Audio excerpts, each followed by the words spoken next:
Learn English through Stories J12 PDF. Adapted and modified by Kulwant Singh Sandhu. Contents: Keepers of the Kalachakra. Part 12, 51-55. Keepers of the Kalachakra by Aswin Sanghi. Part 12. Spread over 1,000 acres, the facility of Malaysian labs was like the setting of a science fiction movie. A massive concrete-framed building provided a modern state-of-the-art laboratory where 9 researchers worked in a 50,000-square-foot lab. Each researcher operates from a designated mini-lab of around 5,000 square feet, said Schmidt. There are 9 who joined before you, you are the 10th, our team is now complete. Scattered around the lab were residential studio apartments for the researchers, a multi-cuisine coffee shop and bar, a convenience store, a massive library, plush movie theater, sophisticated gym, temperature-controlled pool and well-equipped health center. Let me walk you through the library, said Schmidt. It was an independent building that occupied 4 floors. We have well over 100,000 books here in addition to audio-visual content and material that is available electronically. 4 full-time librarians manage this place, so that you should never feel that your research is not being adequately supported by us. Vijay was in awe. Schmidt noticed. Of the 1,000 acres that we own, he continued as they exited the library and walked towards the residential block, only 50 have been utilized for the infrastructure that you see. The remaining 950 acres are dense woods that envelop the facility, our contribution to preserving the environment. The 50-acre work and stay facility was almost the equivalent of a cherry sitting on an oversized black forest cake. Heightening the sense of seclusion was the fact that the grounds were guarded by armed security personnel and guard dogs along the perimeter gates, and electrified access points, biometric scanners and CCTV cameras every few meters. All this for 10 researchers, thought Vijay.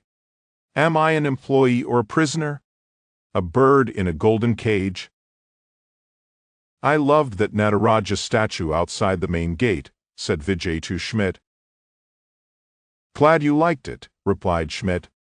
It's a replica of the one at CERN, the European Organization for Nuclear Research, except for the fact that this one is enclosed. Why Nataraja? Asked Vijay. Schmidt pulled out his phone from his pocket and showed Vijay his wallpaper. CERN is concerned with the God particle, the Higgs boson, that had been predicted by another illustrious Indian, Satyendranath Bose. The dance of Shiva is nothing but the dance of subatomic particles, moving, morphing and transforming. Creation to destruction and back, murmured Vijay. No, said Schmidt.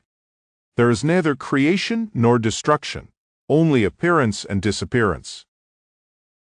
Outside one of the Malaysian perimeter gates, a man in a heavy woolen jacket dialed a number on his mobile phone. He's inside, said the man into his phone, his breath fogging in the cold air. Vijay's first day at work commenced with a meeting in which he was introduced by Schmidt to the other 9 scientists. The research that Malaysian undertook was quite incredible, both in terms of breadth and depth. One of the scientists was studying weather systems to determine the correlation between independent weather events. Another was mapping human thoughts and examining the scientific basis for telepathy and telekinesis. A third was studying animal communication across distances.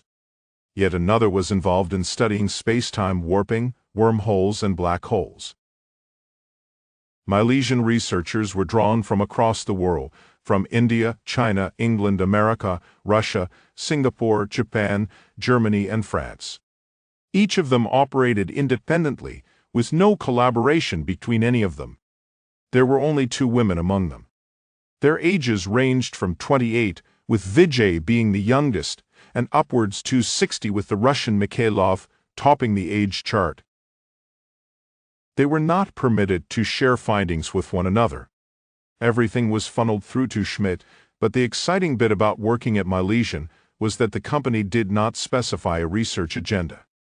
Each scientist was free to outline and develop a study plan independently. A job at Milesian implied immense freedom coupled with constant monitoring. Working at Milesian was like being a fish in a glass tank. One was always under observation. CCTV cameras and biometric access sensors that were dispersed throughout the facility monitored all 10 researchers' movements in high resolution. Each of the researchers stepped forward to shake Vijay's hand and welcome him to Milesian. A couple of them kindly invited him to join them for lunch later in the day, almost like designated buddies attempting to make the new kid in class feel more comfortable. But there was one person who entirely ignored Vijay. Mikhailov. It was bearable cold weather in Moscow that day. Bearable meant that the height of the snow on the ground was no more than a foot and the minimum temperature was no lower than -10 Celsius. Petrov parked his car in the enormous parking lot that lay adjacent to the famous Y-shaped building in Yasenevo, a southern suburb of Moscow. The massive structure housed the entire machinery of the SVR, including its oversized espionage wing.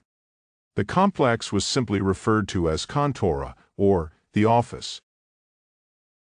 He entered the building and strode through the imposing lobby, crossing several security checkpoints effortlessly as he headed towards his boss's office, walking through unending hallways of the state-of-the-art complex.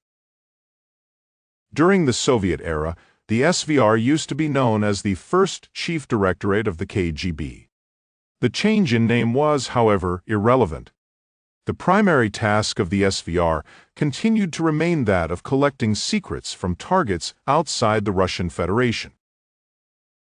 A year earlier, the SVR had been taken over by a new director, a Soviet-era diplomat who had long been suspected by the West of operating secretly as an officer of the KGB.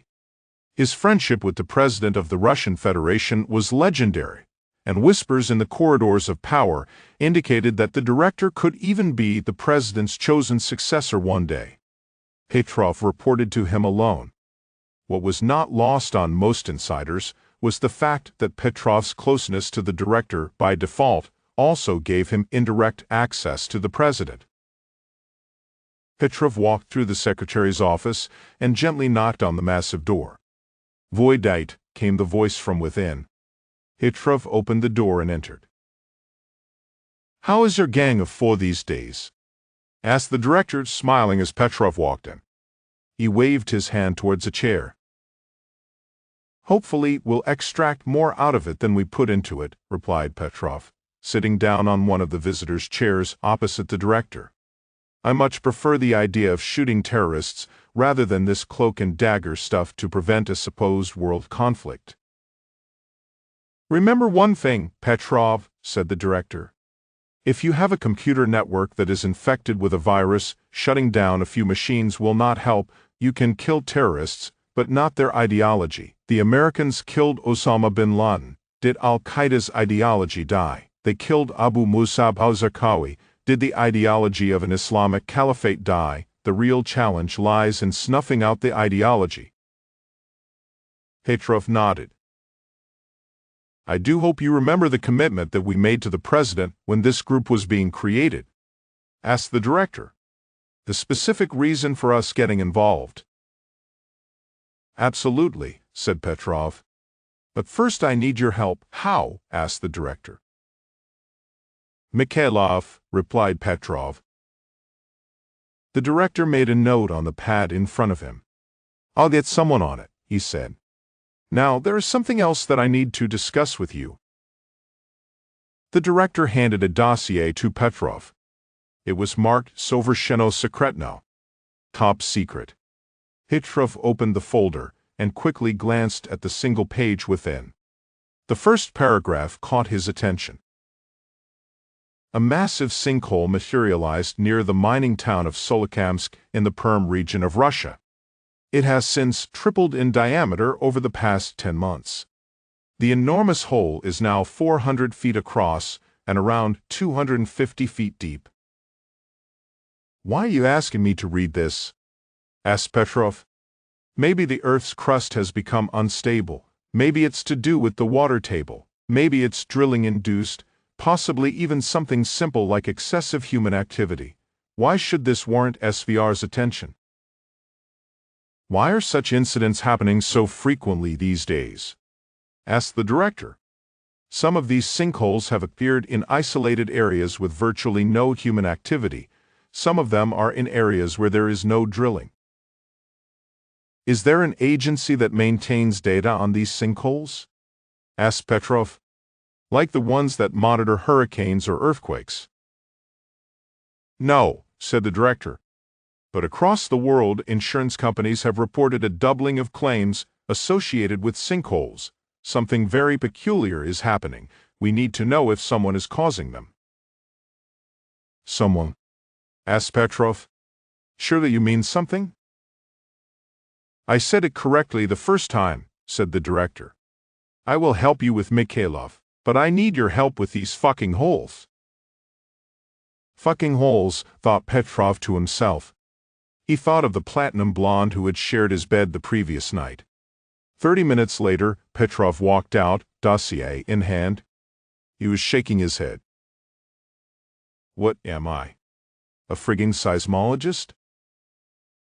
Petrov had been born to ordinary folk in St. Petersburg, then known as Leningrad. His father was a security guard and his mother, a simple housewife. Life was hard, and a family made do with cabbage soup and cutlets most days, but they never went hungry. Petrov was a hard-working boy, and his excellent grades propelled him into studying law at the St. Petersburg State University. He was just 25 years old when Mikhail Gorbachev brought about the end of the Soviet Union. He saw people celebrating in the streets when the August coup fueled Boris Yeltsin's rise to power. It was a momentous time in their history, and a chance to get away from the stranglehold of the Communist Party. During Gorbachev's last days as president of the Soviet Union, the chairman of the KGB, Vladimir Khrushchev, together with 7 other Soviet leaders, created a state committee on the state of emergency. They attempted to overthrow the government in order to maintain the integrity of the Soviet Union. The attempted coup crumpled within 3 days. During that time, Petrov remained firmly in Boris Yeltsin's camp. It turned out to be a wise personal choice because Yeltsin eventually emerged victorious. In that year, the KGB was disbanded and split into 2 new services, the FSB and SVR. Petrov was absorbed into the SVR. Yeltsin, the first president of the newly minted Russian Federation, was convinced that he could convert the erstwhile USSR's socialist economy into a vibrant capitalist market economy. He ruthlessly carried out economic shock therapy, price decontrol, and privatization. In the process, he created terrible times for ordinary citizens. The sudden and unplanned nature of the shift resulted in the lion's share of wealth migrating to the hands of a few oligarchs. Russia soon became famous for all the wrong reasons: massive corruption, thriving mafia, social unrest, galloping inflation, and economic breakdown. It was during those years that Petrov began to appreciate the value of a strong state and even stronger leadership. The man who seemed to symbolize such strength was Vladimir Putin. Petrov shared many commonalities with Putin, even though 15 years separated them. Both had studied at the St. Petersburg State University, both had worked for the KGB, and both valued order over chaos. When Putin became the first deputy prime minister in Boris Yeltsin's cabinet, Petrov quietly built his bridges with Putin's supporters. This brought him to the notice of the future SVR director, who took personal interest in Petrov's career and ensured that he moved up the ranks. After Russia's disastrous handling of the Ukrainian Revolution, the director needed to build a team of tough men who would not crack under pressure. Petrov was included in a squad given the responsibility of coordinating efforts to take over the Crimea from the Ukraine. At lightning speed, unmarked Russian forces, aided by local guerrillas, took over the region. This was followed by a contentious referendum that conveniently showed majority public opinion favoring joining Russia.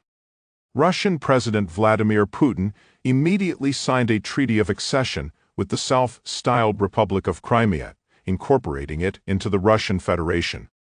It was game, set and match to Putin's camp. Petrov's rise through the ranks of the SVR had been guaranteed after that.